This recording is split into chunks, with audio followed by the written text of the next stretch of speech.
We got so much freaking damage right here. Shadow Meld. Oh, we Shadow Meld the freaking Star Ball. Let's go. Stun. Big damage. Oh, that was wonderful. This is the best balanced build playable right now. Let's go.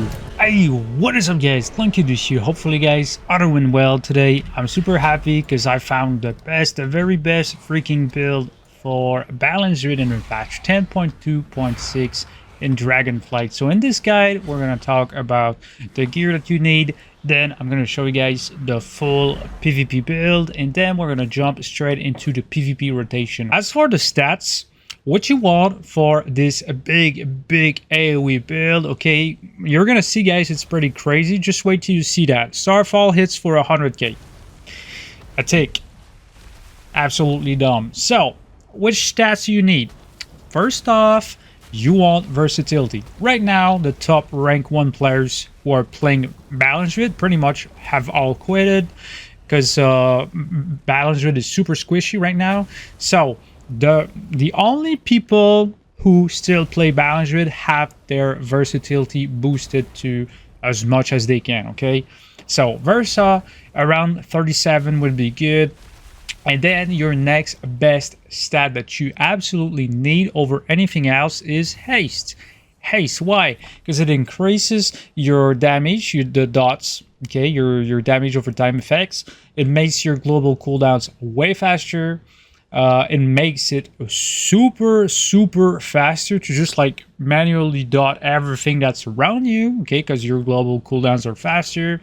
And on top of that, it makes your Starfall hit more often, which means more damage, okay? So you're gonna see Starfall is like 50% of our total damage with this build.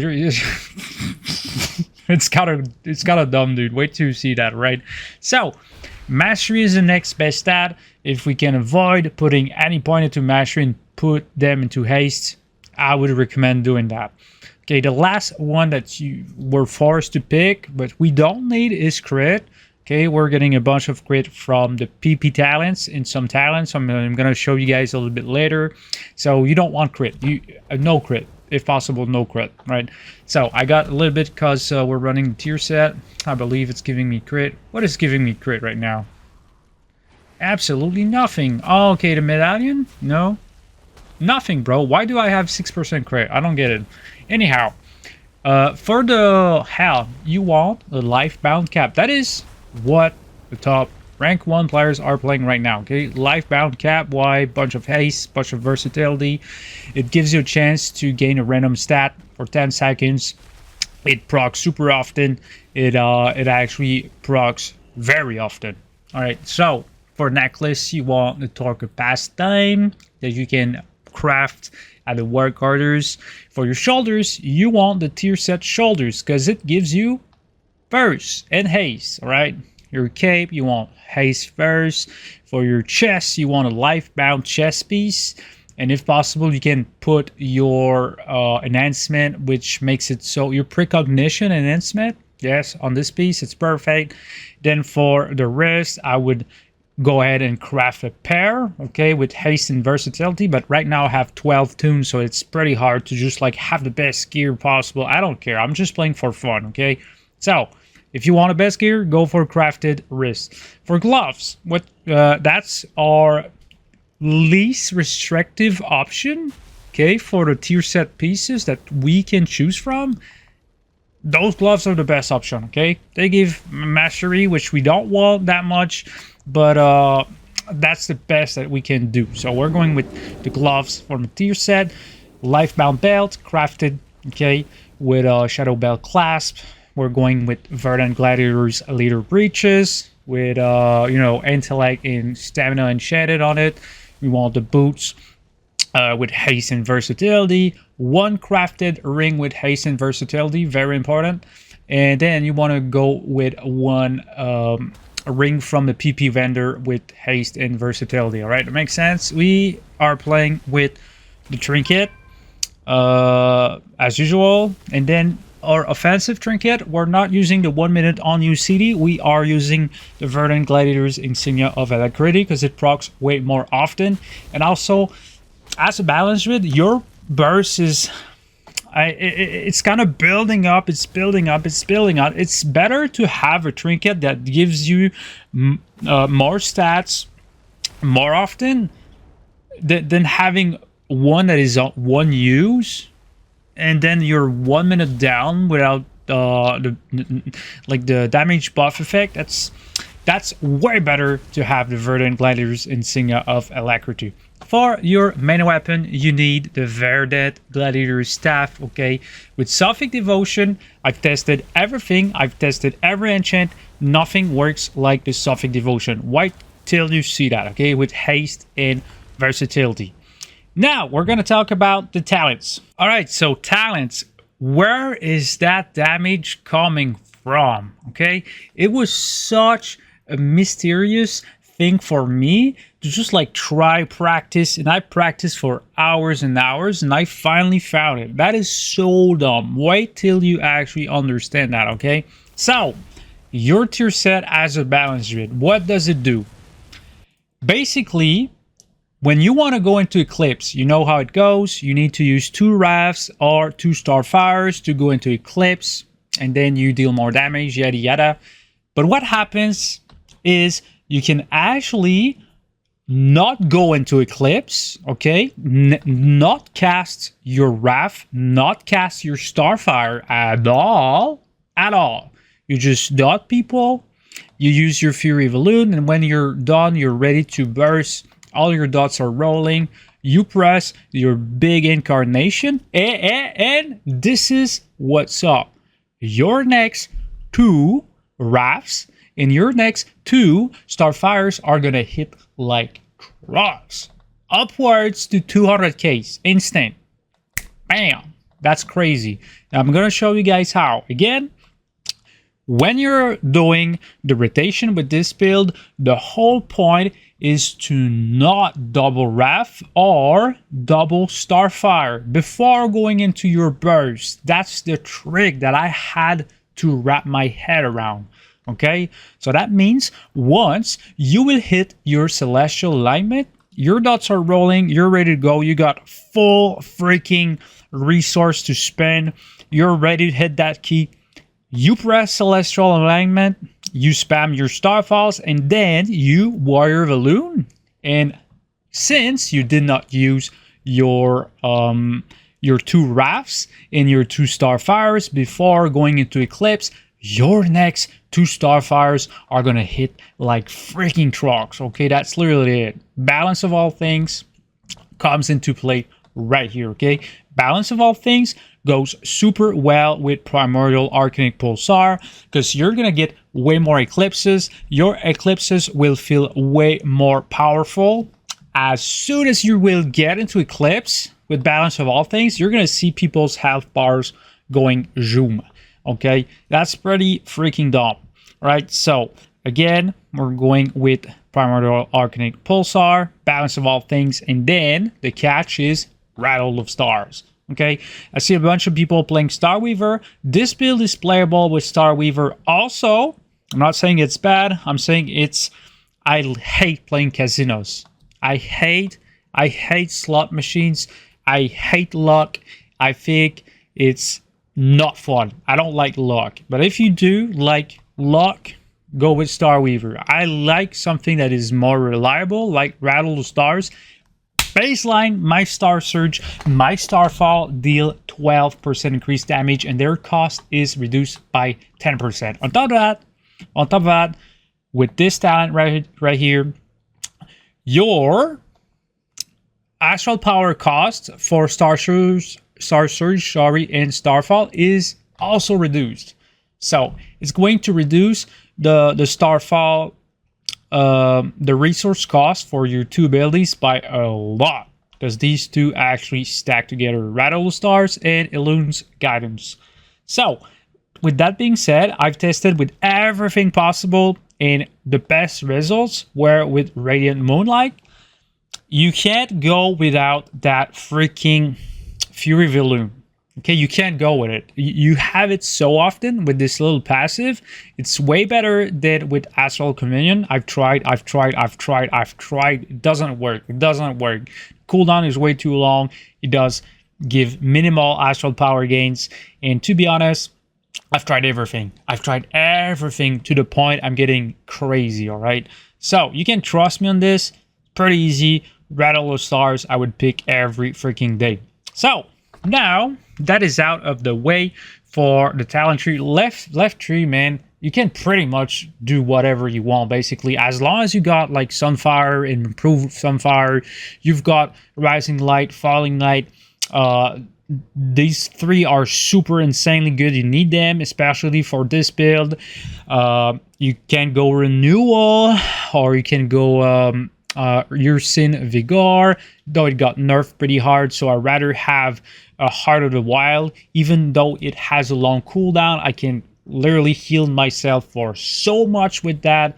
I would rather go with Heart of the Wild than Ursin Vigor. So anyhow, left side of the tree, you can pretty much pick whatever you want. I would say stick with this one. It goes pretty well for me, or at least, yeah. Again, you kind of need to go with the Cyclone and Nurturing Instinct. It gives you free 6% increase on your magical damage and healing. Just you need that. On top of that, Cyclone is super OP. So now that is out of the way, we're going to talk about the PP talents. Super easy. Starburst. Starburst, why? Deals immense damage, unavoidable damage. You can pick it up. You can charge with it. Okay, with when you're in bird form, you target someone who you wild charge at him with freaking Starburst on you. You will hit that person for, it says 54k, but truly it hits for 100k. So it's pretty crazy. It pops everywhere. People run into them. They get smacked super hard. So it adds so much more damage to your burst overall, but it's random. Okay, again, Casino, which I hate, but it's a little bit more reliable. And then Alkin Adept, why? Because you need to go into Eclipse as much as possible. Okay, once you've done your big goal, every occasion that you have to go into Eclipse, you take it. You actually go into Eclipse right away to boost your damage, and this really helps because when you get damage, you have a chance to get a free instant Starfire, which is going to contribute to you being faster at going into Eclipse, if that makes sense. Right, Moonkin Aura, why this is good? Because it actually helps you with your single target damage. Yes, so if you're fighting like 10 people, you're gonna spam Starfall. You're gonna spam Starfall the whole time.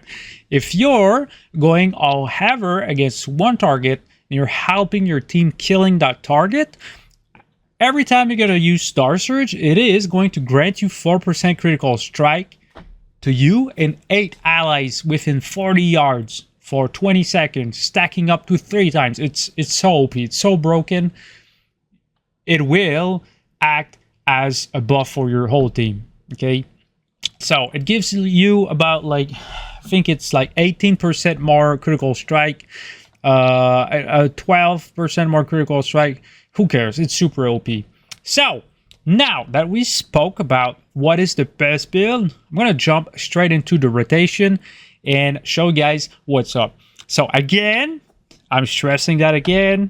You don't want to go on your big opener, your big burst. You don't want to use your Wrath. You don't want to use your Starfires right away because you want to keep them for when you're going to press your big wombo combo Incarnation, okay, your Celestial Alignment. Then your next 2 Warrior Balloons will crit like crazy because of Balance of all things. All right, so let's jump straight into it. All right, so as for the balance damage burst, it's pretty easy. All you need to do basically is fully dot everything, and once this is done, you can go ahead and pop the Giga Chat freaking damage. All right, big Star Falling, pushing 800k right now. No freaking way, dude. We got nothing now. We're gonna spam our Wrath, get back to max resource. Triple Starfall. Again, start falling. And now what we do, we're just waiting for our next Fury Balloon, which is going to happen in like 12 seconds from now. We're just chilling. Then we're gonna get out of Eclipse in a second. Never mind, Primordial Arcanist is going to proc right now. We got a bunch more damage coming up your enemy's way right now. More Starfalls, 4 stacks of Starfalls. We keep spamming the Wrath. I'm gonna use Starfall again. I'm gonna Warrior of Elune twice, go back into Eclipse. Starfall, Starfall, Starfall. And there we go. Basically, right now the combo never ends because we're going to use 2 more Starfalls and then we're going to jump straight back into Eclipse once more. Not normal Eclipse though, the Incarnation, because that's how it works. That's how the talent actually works. So, let's check the Starfall damage, boys. Starfall damage. Starfall hitting for 123k damage. Absolutely bonkers. To be fair, right now, pretty much everybody has 1 million health around that mark. So they're gonna stand right next to you for 10 seconds and they're gonna be dead. Basically, everything around you is gonna be dead in 10 seconds. If you do this correctly, of course, healers are gonna heal everything, but they're gonna go crazy trying to find out what's happening and trying to heal everything. They're gonna waste a bunch of mana. And the thing is, your burst kind of never ends with this build. It's that's the way I've designed this build. It never ends. It's not stacked the most damage possible, though the way I've built it is you never run out of stuff to press. You are always bursting, okay? Always a solid 500k DPS, AoE non-stop, 500k DPS non-stop, everything around you. So during your big burst, you're going to deal close to 1 million DPS, but during the rest of the rotation, you're doing around 500k DPS consistently. Moonfire hitting for 20k, blah, blah, blah. So you see, guys, our main damage comes from Starfall. 50% of our damage, Starfall. Absolutely bonkers. Full Moon hitting for 150k. I mean, Full Moon got nerfed in PP, but I mean, it is what it is, you know. It's just like, it's just there for generation of our resource, basically. It's just there for that matter. Our Starfire, we did not get lucky with the crits, but it hit for 143k. What happens is, as I've explained, when you use your big wombo combo, your next 2 Starfires are going to hit like trucks. And on top of that, if you guys notice, I've been hitting multiple targets because that's what I usually do in PvP. If you can hit one target that is around multiple targets, it is going to hit for around 150k, 200k AoE. Bang! Big 200ks on top of your Starfall, which is pounding hundreds of Ks a tick. Absolutely bonkers. So it's pretty hard for healers to actually sustain that amount of damage. If you've got like multiple boomies with that build, running with that build, you will dominate the PP. Absolutely. Is it good for arenas? Not that much. It's pretty good for a big open world PP where there's a lot of enemies. RBGs, it's pretty good for you know, Alterac Valley, those big crazy big numbers of people, you know. And yeah, that's pretty much it. So hopefully you guys enjoyed. If you did, please hit the subscribe button. Very important. Okay, don't skip this. Hit the subscribe button, hit the bell button, hit the like button, and also share it to your friends who actually struggle understanding Balance Druid. They're gonna like the video. You're gonna be able to bring them in with your group, and you guys are gonna smack the heck out of other players. So I will be linking this build down in the description, so you guys need to go check that out. Also, I'm making a bunch of great, very best great builds, the guys that you can find on YouTube right now, so don't forget to go check them out. Also, thanks for watching. Hopefully you guys have a wonderful rest of the day. Stay awesome, gentlemen. This was Clunky Dude.